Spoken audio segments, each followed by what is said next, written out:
2রা জানুয়ারি বই দিবস পালন সরকারের। ওই দিন স্কুল পড়ুয়াদের দেওয়া হবে বই, জানালেন স্কুল শিক্ষামন্ত্রী দীপক বর্মা। আগামী 2027 সালের 2রা জানুয়ারি বুক ডে, বই দিবস হিসেবে এটা আমাদের দপ্তর পালন করে আসছে। এটি একটি ভালো বিষয়।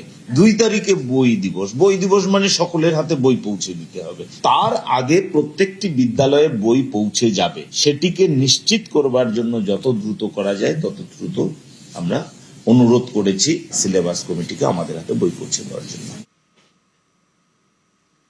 পূর্ব মেদিনীপুরের দাদন পাত্রবার, এখানেই গভীর সমুদ্র বন্দর তৈরি করছে রাজ্য সরকার।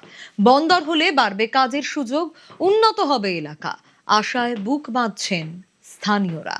আমি পূর্ব মেদিনীপুর জেলার দাদন পাত্রবারে পাবলিক প্রাইভেট পার্টনারশিপ মডেলের মাধ্যমে একটি গভীর সমুদ্র বন্দর গড়ে তোলার প্রস্তাব রাখছি। ওখানে যদি আমরা কাজ পাই খুব ভালো হয়, মহিলারা উপকৃত। মুখ্যমন্ত্রী তো আমাদের কাঁথি, যেহেতু আমাদের এলাকার মানুষ, ওই যেন আমাদের এলাকার সবার কথা মাথায় রেখে উনি যেন কাজকর্ম করে।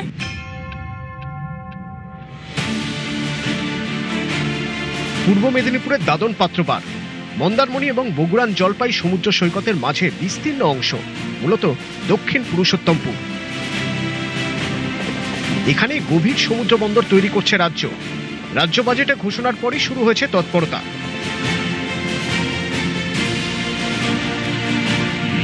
এই এলাকা থেকে দীঘা নন্দকুমার জাতীয় সড়কের চাউলখোলা মাত্র 8 কিলোমিটার।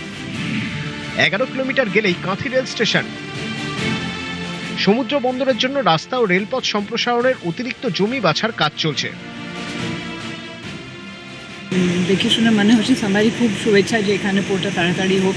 এখানকার লোকের দীর্ঘদিনের একটা আশা যে এখানে পোর্ট হবে। এই জায়গাটা খুব সুন্দর, খুব একটা এখানে যে জমি নিয়ে অসুবিধা হবে এমন কোনো কিছু না। এত সুন্দর জমিটাতে একদম আইডিয়াল ফর পোর্ট কানেক্টিভিটি। আমাদের দেশে কাজের অপেক্ষায় তো বহু মানুষ, আমার মনে হয় এটা সিদ্ধান্তের দিক থেকে ঠিক সিদ্ধান্ত। ভালো হবে। এখানে জমি অধিগ্রহণ আমরা অনেক সহজে করতে পারবো। বন্দর তৈরি হলে বাড়বে কাজের সুযোগ, উন্নত হবে এলাকা, আশায় বুক বাঁধছেন স্থানীয়রাও। আমার মনে হয় ওখানে যদি আমরা কাজ পাই খুব ভালো হয়, মহিলারা উপকৃত। মুখ্যমন্ত্রী তো আমাদের কাঁথি, যেহেতু আমাদের এলাকার মানুষ, ওই যেন আমাদের এলাকার সবার কথা মাথায় রেখে উনি যেন কাজকর্ম করে। এটা মানে স্বপ্নের প্রকল্প, রাজ্যে একটা বিপ্লব আনতে চলেছে এবং এই দ্রুত বাস্তবায়ন করতে হবে। মানুষ তারা সঙ্গে আছেন, ওই জমি দেওয়ার জন্য বা সরকারকে সহযোগিতা করার জন্য তারা সম্পূর্ণরূপে প্রস্তুত।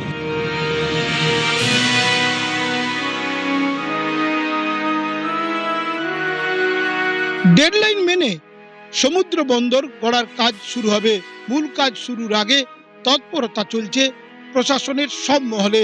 ক্যামেরায় শুভেন্দু কামিলার সঙ্গে সুজিত ভৌমিক, নিউজ 18 বাংলা।